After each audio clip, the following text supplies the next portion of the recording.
108 रानियों में कहीं राधा जी का नाम है क्या? अरे बोलो जम के, नहीं। भगवान कृष्ण की 16,108 रानी में राधा का नाम नहीं है, और राधा के पति में कृष्ण का नाम नहीं है। राधा जी के पति का नाम क्या है? अरे बोलो जम के। अभी तो बोले थे हमारे श्रेणी जी और सब लोग बोलते थे कि हमारे यहाँ भागवत हुई, तो बताओ राधा जी के पति का नाम क्या? क्या नाम है राधा जी के पति का? अनय घोष। क्या नाम है राधा के पति का? अनय घोष। राधा जी की सास का नाम था जटिला, ननन का नाम था कुटिला। राधा जी का विवाह हुआ था ग्राम छाता। कहां की रहने वाली थी राधा? जम के बोलो। है बरसाना।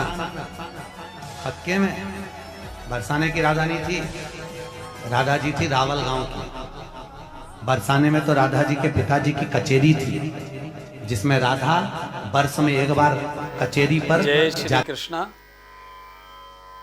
वर्तमान में कुछ सनातन धर्मावलंबियों के मन को शोभित करने वाले वक्तव्यों की एक बाढ़ सी आई हुई है। इसी क्रम में सीहोर वाले पंडित जी प्रदीप मिश्रा जी, जो कि शिव महापुराण के द्वारा कथा स्वधा का रसपान कराते हैं, लेकिन आपने जो राधा रानी के बारे में, जो आह्लादनी शक्ति हैं, वृंदावनेश्वरी हैं, सर्वशक्ति स्वरूपा हैं, जिनको समस्त संसार के सनातन धर्मावलंबी आराध्या के रूप में, आदि शक्ति के रूप में, भगवान कृष्ण प्रिया के रूप में मानते हैं, पूजते हैं, सतत उनका नाम जप करते हैं, और उनके बारे में यह टिप्पणी करना या अनर्गल प्रलाप करना यह शोभा नहीं देता। यह आपकी वाणी कई प्रकार से लोगों को उचित नहीं लगी। आपका यह वक्तव्य लोगों के मन को कष्ट प्रदान करने वाला है, भक्तों के मन को कष्ट प्रदान करने वाला है।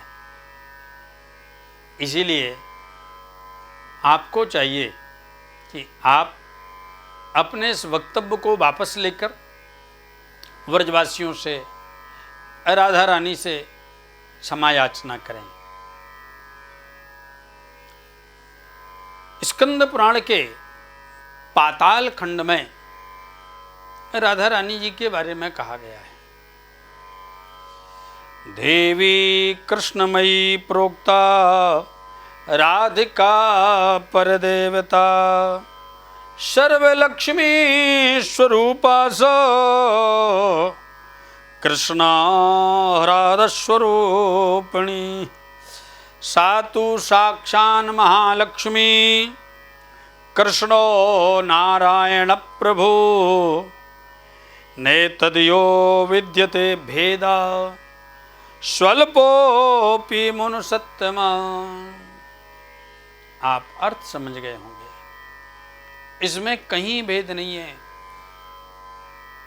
यह साक्षात नारायण स्वरूप कृष्ण है, लक्ष्मी स्वरूपा राधा है। और एक ज्योतिर्भवेद द्वेधा राधा माधव रूपकम, गोपाल सहस्रनाम में भी स्पष्ट वर्णन है। इसलिए आपको चाहिए, आप जगत की भावना को, ब्रजवासियों की भावना को ध्यान में रखते हुए अतिशीघ्र आकर के सभी से मिलकर उनके मन को जो संताप हुआ है उसे शांत करने हेतु अपने वचनों को वापस लें। राधा रानी को प्रणाम करें, ब्रजवासियों को प्रणाम करें, वह तो आपकी आराध्या हैं। और ध्यान रखना, ये मानव जीवन में कभी किसी से भी भूल हो जाती है, किसी से भी क्योंकि हम परिपूर्ण नहीं हैं, परिपूर्ण तो परमात्मा है। इसीलिए, और एक बात और कहें, अहम बहम पैदा करता है। हमको यदि ये अहमता आ जाती है कि मेरे द्वारा कुछ गलत नहीं बोला जा सकता, तो यह वहम पैदा कर देता है। इसलिए इसका परित्याग करते हुए आनंद पूर्वक सभी से क्षमा याचना करें, राधा रानी को प्रणाम करें। जय श्री